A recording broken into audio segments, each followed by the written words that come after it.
এবার যুক্তরাষ্ট্রের কড়া সমালোচনায় প্রধানমন্ত্রী। সাম্প্রতিক যুক্তরাজ্য সফরে বিবিসির সাথে সাক্ষাৎকারে তিনি বলেন, দেশটি হয়তো তাকে আর ক্ষমতায় চায় না, তাই নিষেধাজ্ঞা দিয়েছে বাংলাদেশের বিশেষ নিরাপত্তা বাহিনীর ওপর। অন্যের নয়, নিজেদের ব্যাপারে মনোযোগী হতে মার্কিন সরকারকে পরামর্শ দেন শেখ হাসিনা। সম্প্রতি যুক্তরাজ্য সফরে ব্রিটিশ গণমাধ্যম বিবিসিকে সাক্ষাৎকার দেন প্রধানমন্ত্রী শেখ হাসিনা। বলেন, বাংলাদেশ সরকার প্রধান হিসেবে তাকে সরাতেই র্যাবের ওপর নিষেধাজ্ঞা দিচ্ছে মার্কিনিরা। What do you think it is? What do you think the reason for it is? I don't know. Maybe they don't want me to continue all the progress we are making for Bangladesh. They may not accept. বাংলাকে প্রধানমন্ত্রী যে কথাটি খুব স্পষ্টভাবে বলেছেন সেটা হচ্ছে, বাংলাদেশের প্রধানমন্ত্রী শেখ হাসিনা বলেছেন যুক্তরাষ্ট্র হয়তো তাকে ক্ষমতায় চায় না বলেই বাংলাদেশের বিশেষ নিরাপত্তা বাহিনীর উপর নিষেধাজ্ঞা দিয়েছে। আসসালামু আলাইকুম সুপ্রিয় দর্শক বন্ধুরা, কেমন আছেন সবাই? আশা করি সকলেই ভালো আছেন। দর্শক বন্ধুরা, ভিডিওটি অত্যন্ত গুরুত্বপূর্ণ, তাই ভিডিওটি না টেনে শেষ পর্যন্ত দেখবেন।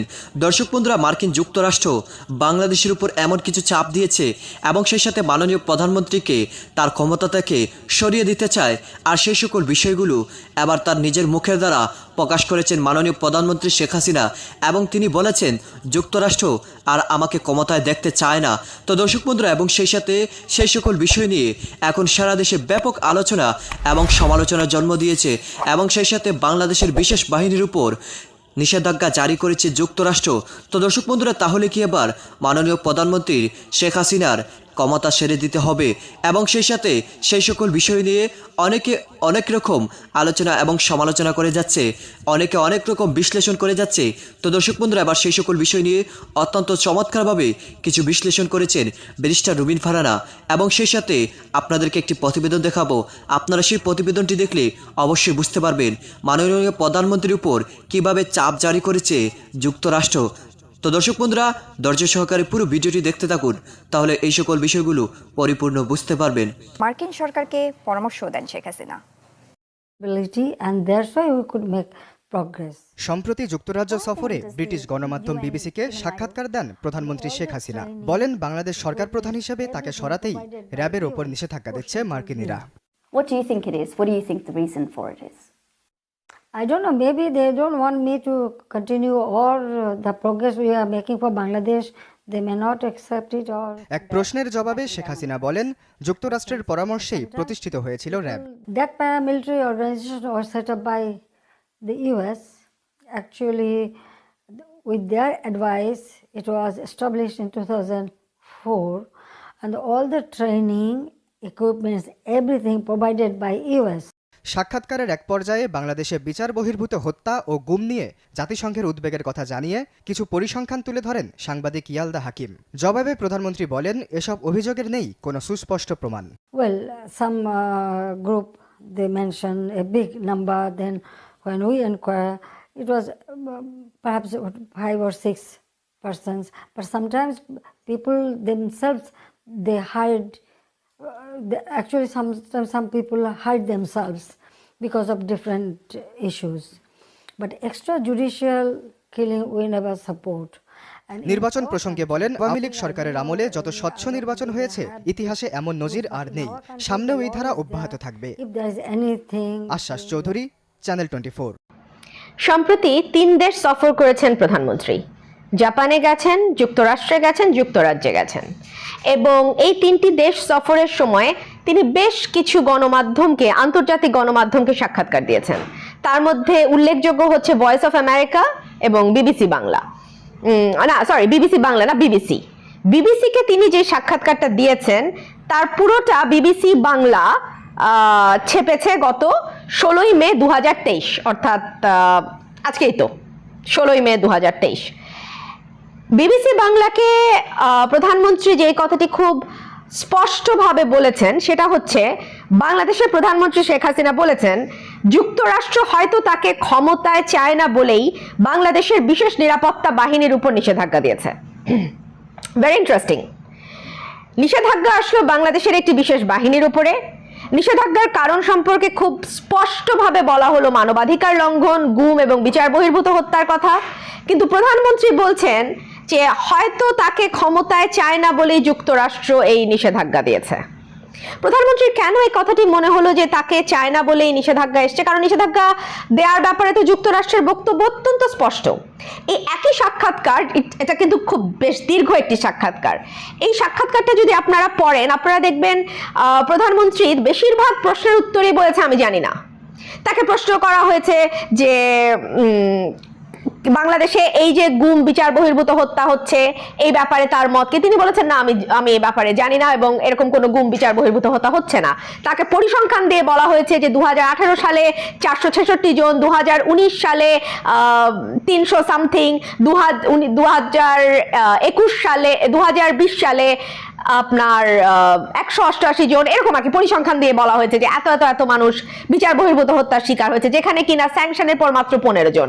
তিনি তখন উত্তরে বলেছেন আমি জানি না, আমার কাছে এগুলো ডিটেল কোনো তথ্য পাঠানো হয়নি এবং আমরা তথ্য চেয়েছি সেই ব্যাপারে কিছু জানানো হয়নি। যখন গুমের ব্যাপারে তাকে প্রশ্ন করা হয়েছে তিনি একইভাবে বলেছেন আমি জানি না। যত সংখ্যায় গুম বলা হচ্ছে, এত সংখ্যায় মানুষকে তো তারা কোনো তথ্য প্রমাণ দিতে পারছে না। দেখুন, তথ্য প্রমাণ দেবার দায়িত্ব তো আসলে বিদেশি কোনো সংস্থান না। তথ্য প্রমাণের দায়িত্ব হচ্ছে আপনার দেশের যে সংস্থা আছে, আপনার যে বাহিনী আছে তাদের। কেউ যদি অভিযোগ করে যে আমার পরিবারের সদস্য হারিয়ে গেছে, তাকে পাওয়া যাচ্ছে না, তাকে তুলে নিয়ে যাওয়া হয়েছে বলে আমরা বিশ্বাস করি, সেটা ইনভেস্টিগেট করার দায়িত্ব রাষ্ট্রের যেই সংস্থারা আছে, রাষ্ট্রের যে বাহিনী আছে তাদের। এটা বিদেশে এসে করে দেবে না, আমেরিকা এসে করে দেবে না। তাকে প্রশ্ন করা হয়েছে যে 12টি আন্তর্জাতিক সংস্থা যেমন হিউম্যান রাইটস ওয়াচ, অ্যামনেস্টি ইন্টারন্যাশনালের মতো যে মানবাধিকার সংস্থা আছে তারা বাংলাদেশে মানবাধিকার লঙ্ঘন নিয়ে কথা বলেছে। প্রধানমন্ত্রী আবারও বলেছেন আমি জানি না। তারা কেন এগুলো বলছে আমি জানি না। সম্ভবত তারা আমাকে ক্ষমতায় দেখতে চায় না। এবং শুধু এখানেই শেষ না, তিনি বলেছেন যে তারা যখন তাকে প্রশ্ন করা হয়েছে কেন তারা আপনাকে সরাতে চাইবে, প্রধানমন্ত্রী বলেছেন তারা আমার পিতাকে হত্যা করেছে, আমার পরিবারকে হত্যা করেছে, এমনকি 10 বছরের ভাইকে হত্যা করেছে। সেই যে ষড়যন্ত্রকারীরা চায় না এই পরিবারের কেউ ক্ষমতায় আসুক। মানে এটা কি উনি যুক্তরাষ্ট্রের দিকে ইঙ্গিত করছেন? এই হত্যাকাণ্ডের সঙ্গে কি যুক্তরাষ্ট্র কোনোভাবে জড়িত? মানে আমি মিলানোর চেষ্টা করছিলাম, কারণ যুক্তরাষ্ট্র তার উপর স্যাংশন দিয়েছে। তিনি বলছেন যে যুক্তরাষ্ট্র চায় না যে তিনি ক্ষমতায় থাকেন, আবার একই সঙ্গে তিনি বলছেন যে যারা আমার বাবাকে হত্যা করেছে, আমার পরিবারের সদস্যদের হত্যা করেছে, তারা চায় না আমি ক্ষমতায় বা এই পরিবারের কেউ ক্ষমতায় থাকুক। তার মানেটা কি? Very vague. আপনারা বুঝে নেন তার মানে কি। এবং গণমাধ্যমের উপর চাপের কথা এসছে, আবারও তিনি বলেছেন আমি জানি না। তারা যেসব অভিযোগ করছে সেগুলোর প্রমাণ তারা করতে পারে নাই। কিছু গ্রুপ বড় বড় সংখ্যায় অভিযোগ করছে, কিন্তু আমরা যখন তদন্ত করেছি আমরা 5-6 জনের বেশি ভিকটিম পাইনি। মুশকিলটা হচ্ছে আমরা তো আসলে সমস্যা স্বীকার করতে হবে। আপনি যদি সমাধান করতে চান সত্যিকার অর্থে, আপনাকে আগে স্বীকার করতে হবে সেখানে সমস্যা আছে। আপনি যদি অস্বীকারের মধ্যে দিয়ে যান তাহলে তো আসলে আপনি সমস্যার সমাধান করতে চাইছেন না। তাকে নির্বাচন নিয়ে প্রশ্ন করা হয়েছে এবং বলা হয়েছে টিআইবি 50টা আসনের মধ্যে 47টা আসনে কারেন্ট চলে গেছে, বুঝতেই পারছেন। এবং আমার ভিডিওর সময় একবার না, আজকে সারাদিনে 3-4 বার কারেন্ট গেছে। বাংলাদেশের জ্বালানি সংকট কোথায় গেছে এই লোডশেডিং তার একটা প্রমাণ। যাই হোক, আমি যে আলোচনায় ছিলাম টিআইবির কথা বলছিলাম। বলা হয়েছে 50টি দৈব চয়নের ভিত্তিতে আসন বেছে নেওয়া হয়েছে এবং তার মধ্যে 47টা আসন, অর্থাৎ পার্সেন্টেজ ধরলে 94% আসনে অনিয়ম, সহিংসতা, রাতে ভোট ইত্যাদি ইত্যাদির প্রমাণ পাওয়া গেছে। প্রধানমন্ত্রী সেটাও অস্বীকার করেছেন এবং তিনি বলেছেন যে টিআইবির কাজ নিয়েই আমাদের সন্দেহ আছে, টিআইবি কি করছে সেটা নিয়ে আমাদের সন্দেহ আছে। এবং তিনি খুব স্পষ্টভাবেই বলেছেন যে ট্রান্সপারেন্সি ইন্টারন্যাশনাল এটা বলেছে আমরা তাদের স্বচ্ছতা নিয়ে আমার সন্দেহ আছে, আমি খোলাখুলিভাবে বলছি। অর্থাৎ বিষয়টিকে অ্যাড্রেস না করে এই যে 50টা আসনের মধ্যে 47টা আসনে গোলমাল, অর্থাৎ 94% আসনে গোলমাল, সেটা কিন্তু ডিরেক্টলি প্রধানমন্ত্রী অ্যাড্রেস করেন নাই। তিনি টিআইবির স্বচ্ছতা নিয়ে পাল্টা প্রশ্ন তুলেছেন। যাই হোক, আমি এই আলোচনা ওনার মানে সাক্ষাৎকার যেটা আপনারা পড়ে নিতে পারবেন সেটা নিয়ে আমি আর খুব বেশি কিছু বলবো না। তবে এই সাক্ষাৎকারে বারবার স্যাংশনের কথা যেহেতু এসছে, আমি দুটো দেশের উদাহরণ দেই। একটা দেশে 2022 সালের শুরুতে জানুয়ারিতে, আরেকটি দেশে অতি সম্প্রতি যুক্তরাষ্ট্র থেকে নিষেধাজ্ঞা দেওয়া হয়েছে যারা নির্বাচনের সঙ্গে সংশ্লিষ্ট সেই কর্মকর্তাদের ওপরে। আমরা দেখে নেই। আমি প্রথমেই নাইজেরিয়ার কথা বলি। আজকের পত্রিকায় নিউজটি এসছে, বলা হচ্ছে হুমকি, শারীরিক নির্যাতন, নির্বাচনের পরে ফল কারচুপির সঙ্গে জড়িত নাইজেরিয়ার সুনির্দিষ্ট ব্যক্তিদের বিরুদ্ধে ভিসায় বিধিনিষেধ আরোপের পদক্ষেপ নিচ্ছে যুক্তরাষ্ট্র। যারা হুমকি, শারীরিক নির্যাতন এবং নির্বাচনের পর ফল কারচুপির সঙ্গে যুক্ত এমন ব্যক্তিদের ভিসার উপরে নিষেধাজ্ঞা দিচ্ছে বাইডেন প্রশাসন। এবং এই ব্যাপারে খুব ক্লিয়ার একটা ঘোষণা দিয়েছেন মার্কিন পররাষ্ট্রমন্ত্রী অ্যান্টনি ব্লিংকেন। তিনি বলেছেন, নাইজেরিয়া এবং বিশ্বজুড়ে গণতন্ত্রকে সমর্থন এবং এগিয়ে নিতে যুক্তরাষ্ট্র প্রতিশ্রুতিবদ্ধ। নাইজেরিয়া এবং বিশ্বজুড়ে, অর্থাৎ বিশ্বের যে কোনো দেশে গণতন্ত্রকে এগিয়ে নিয়ে যাওয়ার ব্যাপারে বাইডেন প্রশাসন প্রতিশ্রুতিবদ্ধ। সুনির্দিষ্ট ব্যক্তিদের বিরুদ্ধে এই ব্যবস্থা নেওয়া হচ্ছে, নাইজেরিয়ার জনগণ বা পুরো সরকারের বিরুদ্ধে পদক্ষেপ নয়।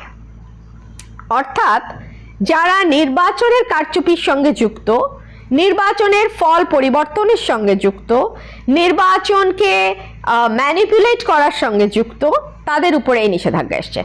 একই ধরনের নিষেধাজ্ঞা আমরা গত বছর দেখেছিলাম নিকারাগুয়ায় যে লোক দেখানো নির্বাচন হয়েছে এবং নিকারাগুয়ার যিনি প্রেসিডেন্ট ড্যানিয়েল গুর্তেগা এবং তার ভাইস প্রেসিডেন্ট, তার ওয়াইফ রোজারিও মুরিকো, এই দুজনের বিরুদ্ধে মার্কিন প্রশাসন এবং মন্ত্রণালয় 9 কর্মকর্তার বিরুদ্ধে নিষেধাজ্ঞা দিয়েছে। তো দর্শক বন্ধুরা, আপনারা হয়তো এই পুরো ভিডিওটি দেখে এবং তাদের এই কথাগুলো শুনে অবশ্যই বুঝতে পেরেছেন, অবশেষে বাংলাদেশের উপর বিশেষ চাপ সৃষ্টি করেছে যুক্তরাষ্ট্র এবং চাপ সৃষ্টির কারণ হচ্ছে মাননীয় প্রধানমন্ত্রীকে আর তারা ক্ষমতায় দেখতে চায় না।